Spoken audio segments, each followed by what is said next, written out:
On today's podcast, we'll be talking about changes that you need to pay attention to, so stay tuned. Welcome to Warehouse Safety Tips. You can find the show notes to each episode, links to information mentioned on the podcast, the social media platforms we're on, and anything else related to the podcast at warehousesafetytips.com. Now, if you're a seasoned podcast listener, this podcast is going to be different from most you listen to. It's based around exactly what the name implies, warehouse safety tips. And since the people in this industry are busy, we know that time is money and each episode will be as short and to the point as possible. And now, with all of that out of the way, let's get to the podcast.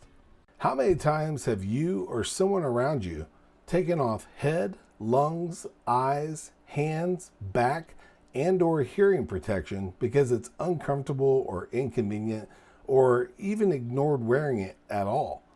The same question could possibly be posed for paying attention to safety tape, signs, and markings. Sometimes it's done because of forgetting to do so. Other times it's because sweat or heat is fogging up your vision to the point that safety equipment has to be removed temporarily to wipe it clean, or maybe you're unable to access something because of it. Case in point, trying to look at something, but your hard hat or your glasses are in the way or falling off due to the angle of your head, or maybe you can't turn or pick up something due to wearing gloves. But many times it's because people think that they know better. Before moving on, here's a word from one of our sponsors. If you've ever been to or worked in a warehouse, you know just how important safety is to both management and staff. It's almost impossible to go 10 steps without seeing safety tape, angles, signs, and/or safety products. It's these items that show us how to be safe and avoid danger in the workplace. And if you're looking for the best products to make this happen, look no further than Mighty Line. Mighty Line floor signs and floor markings offer the best industrial products out there. We're proud to have Mighty Line as the official floor sign and floor marking company for the Warehouse Safety Tips podcast and site. Go to mightylinetape.com/safety tips to request a sample pack of their incredible safety signs and floor markings. Now back to the podcast. Before our commercial break, we spoke about how some people rebel against safety equipment, tape, signs, and markings. As with previous podcasts, we're still in the middle of the coronavirus pandemic, and I've been apologizing for breaking the podcasting and blogging rule of keeping information evergreen where there's no time, day, or date associated with the info that you're talking about, so that it's always relevant no matter when it's being listened to and or read.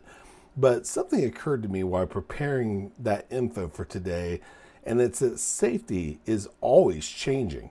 Sure, the coronavirus is going to bring about lots of social distancing and enhanced observation of hygiene procedures, but more changes unrelated to the pandemic are going to come as well. The changes may be from someone getting injured, or worse yet, killed, or doing something that there previously wasn't a safety procedure for, or maybe there's a stronger virus or something that's related to technology that we don't even know about yet. The point is, things are always changing, and we need to know, respect, and adhere to the safety equipment, tape, signs, markings, and guidelines in our facilities. You or one of your fellow staff might think you know better, but all of the rules are in place for one reason, and that's to keep you safe. We hope you enjoyed this episode of Warehouse Safety Tips. If you visit warehousesafetytips.com, you'll find the show notes for this episode and access to all of our blog posts, previous podcasts, advertiser information, and much more. Thank you for listening to Warehouse Safety Tips, and have a safe day.